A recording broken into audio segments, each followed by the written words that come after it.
Hello, Wildcats. As you know, we're not in our normal school setting right now, so we can't do our normal PE things. One of the normal things that we cannot do is our fitness test. So when we're in the gym, we're doing our push-ups and our sit-ups and the pacer when we're running back and forth. So we've come up with a few different ones that you can do at your house, and you'll still be able to share your information with Mr. Powers and I, and we'll be able to see how fit you guys are at home, and we'll be able to do the same test when you guys come back into the school later this year, hopefully. Fingers crossed. All right, so now we're going to get into some things you should do and some things you should not do.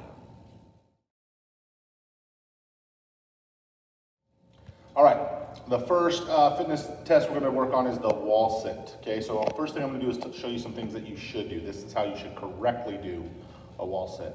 First, you need to find a wall or something flat that you can put your back flat against. All right, you're going to want to put your back flat against. Your toes should always be in front of your knees. So when I bend my knees, I'm kind of sitting in a chair. Okay, you'll notice that my back is flat against the wall. My legs, if I were to put a plate right on top of these legs, it would stay there. If I was like this and I put a plate here, it would fall off. So you want your legs to be parallel with the ground, even with the ground, but your knees not past your toes. Okay, so flat back against the wall. Your arms just rest at your side. They're not on my knees, they're resting at the side. All right, so now to show you some things that you shouldn't do. When we're doing wall sits, this is a timed test. Okay, so if we see you doing any of these things, it's not going to count. All right, the first and most obvious thing that you cannot do when doing a wall sit is have your back off the wall. Okay, even if my legs are perfect, if my back's off the wall, your time doesn't count. Okay, if your behind is up too high, okay, and my legs are not even with the floor, that's not going to count because we could stay here forever, right? We're just basically doing a wall stand. We're doing a wall sit. Okay, if your feet are too far under and your knees are past your toes, one, it's not good for your knees. Two, also not going to count. Okay, and the last one is resting our hands on our legs. Okay, we're not going to be doing that. That means your time does not count. All right, our next test is going to assess how strong our abs and our core are, and that's going to be a plank.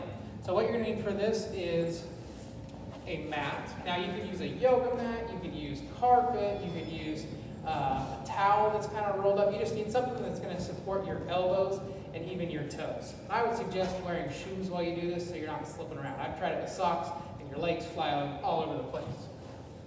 So there's going to be some things you should do and some things you should not do. Just like with the wall sits, some of the things are not going to count for your time.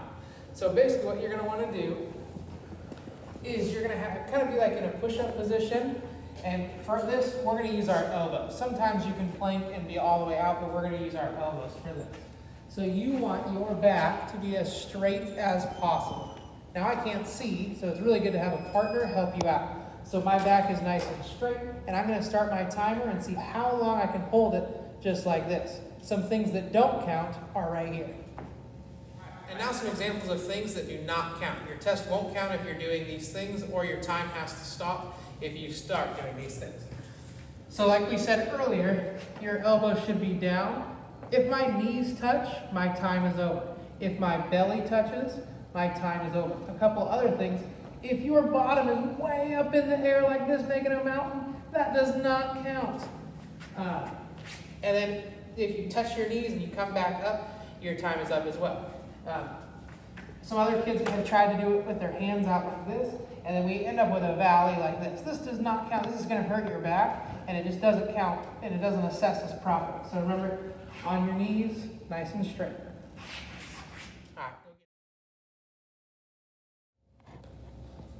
All right, and the last thing we're going to assess is our agility, okay, our quickness with our feet, and then we're going to do a line jump. So basically, you need to find some sort of line, whether it's in your house, outside on the pavement. You can use sidewalk chalk, a string. You know, for us, since we're actually in the gym, we're going to use this blue line. All right, but basically, you're going to be jumping with 2 feet over the line and landing with 2 feet. And that counts as one jump. And this is going to be timed for 1 minute. And you're going to see how many jumps you can get in 1 minute. All right, so you want to make sure that you are looking down at your line, because if you land on the line, that jump's not going to count. Okay, so whatever line you do make, you don't want it to be too wide of a line, and you don't want it to be too high off the ground. Okay, you want it to be low so that we can jump over with quickness and agility and count each one of our jumps. All right, now if you jump with one, that obviously doesn't count because I can just do this the whole time. Okay, so we're jumping with 2 feet over, 2 feet back. And each time you jump, you're counting that as one jump.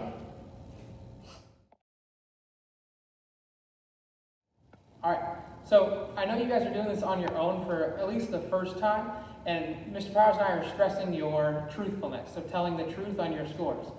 Your friends aren't really going to see your scores, so there's nobody to impress. Plus, when we come back to school, you should be showing growth. So if I say that I did a 10-minute wall sit, which is a really long time, and you come back and you're doing it for 30 seconds, that tells me that maybe your 10-minute one wasn't too truthful.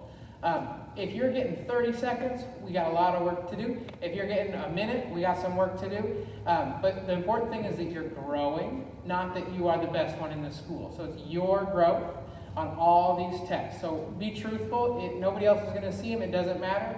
If somebody else gets a really high score, that doesn't make you any healthier. So we want to make sure that you are telling the truth for yourself. And like I said, it's all about growth. Go out there, rock it. Can't wait to see your scores. And see you guys do it again later this year. Go ahead and get them.